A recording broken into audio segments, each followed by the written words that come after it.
Bom dia, boa tarde ou boa noite. Neste vídeo feito aqui na nossa mentoria em Direito Processual Civil, eu vou falar com vocês a respeito de um questionamento que me foi feito em sala de aula pela aluna Gabriela. Ela fez uma pergunta relacionada à denunciação da lide. Ela indagou o seguinte: ora, se a denunciação da lide pode ser feita pelo autor, por que ao invés dele fazer a denunciação da lide na petição inicial, ele já não coloca o terceiro no polo passivo da demanda original junto com o réu? É esse o questionamento que nós vamos enfrentar e eu espero que vocês gostem.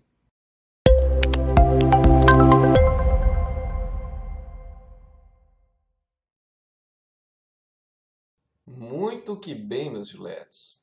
Vamos então aqui tecer alguns comentários a respeito do questionamento feito pela Gabriela em sala de aula. Eu até esclareci para ela pessoalmente, mas fiquei imaginando que talvez outras pessoas também tenham essa dúvida, né?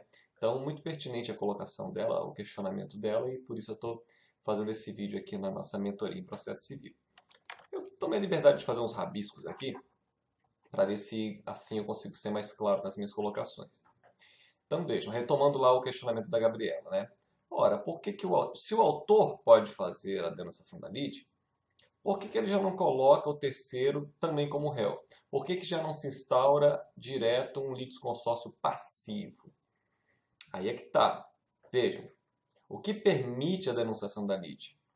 Permite que duas demandas sejam trazidas aqui para o mesmo processo. Então, essa demanda inicial, ou principal, se preferir, é entre o autor e o réu. Essa triangulaçãozinha idealizada por Enrico Túlio Liebmann, né? Então, o autor pede uma providência ao judiciário, né, com relação a esse réu, que é chamado para então exercer o seu direito de defesa, etc. e tal. Ele aqui também, deixa eu ver se eu consigo fazer um acréscimozinho aqui. Na feita que ele for citado, ele também vai se manifestar, né?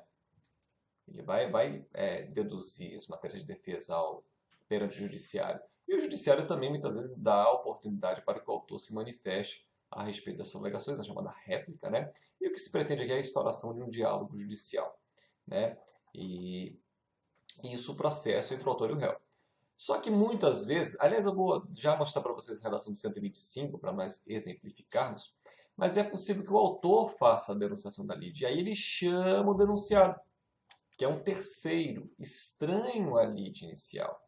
Então, existe essa relação também entre denunciante, que aqui no caso será o autor, né? Em outras situações poderia ser o réu também, que a denunciação pode ser feita por ambos. E essa relação jurídica também poderia ser objeto de um outro processo. Isso aqui não precisaria ser necessariamente resolvido dentro do processo em que tem aqui o autor e réu sua demanda inicial, né? Agora, claro, por uma questão de celeridade, de economia processual, de duração razoável do processo, muitas vezes é sim conveniente se utilizar essa modalidade de intervenção de terceiros. E aí a relação se torna muito mais complexa, tanto do ponto de vista objetivo quanto do ponto de vista subjetivo. Seja porque um terceiro é trazido para a relação processual, seja porque o juiz pode ter, aqui talvez fique bem clara essa questão de não ter o terceiro legitimidade para estar aqui no polo passivo, né?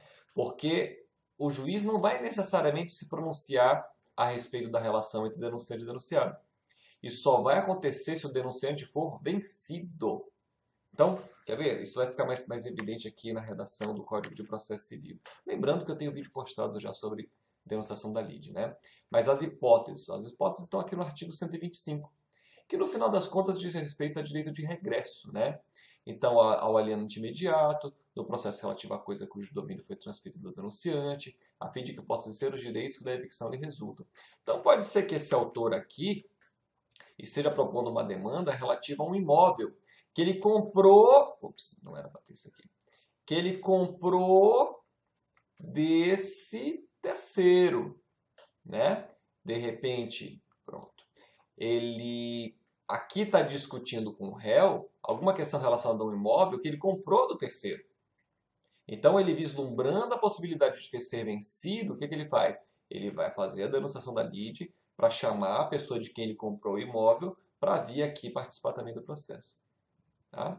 E vejam, o juiz não vai necessariamente julgar essa relação aqui não. Olha lá o 129. O 129 diz assim, ó, se o denunciante for vencido, no nosso caso o autor, né, na ação principal, qual é a ação principal que ele fala? É essa relação inicialmente aqui, ó, entre o autor e o réu. Né? Então, se o denunciante for vencido na ação principal, o juiz passará ao julgamento da denunciação da lide, que é outra relação jurídica entre denunciante e denunciado. Agora olha o parágrafo único.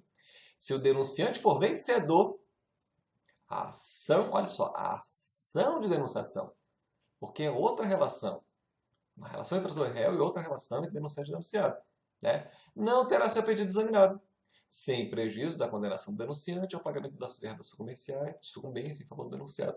Então, a rigor, se tem duas demandas que são trazidas para dentro do mesmo processo. E isso, na grande novidade aqui do novo Código.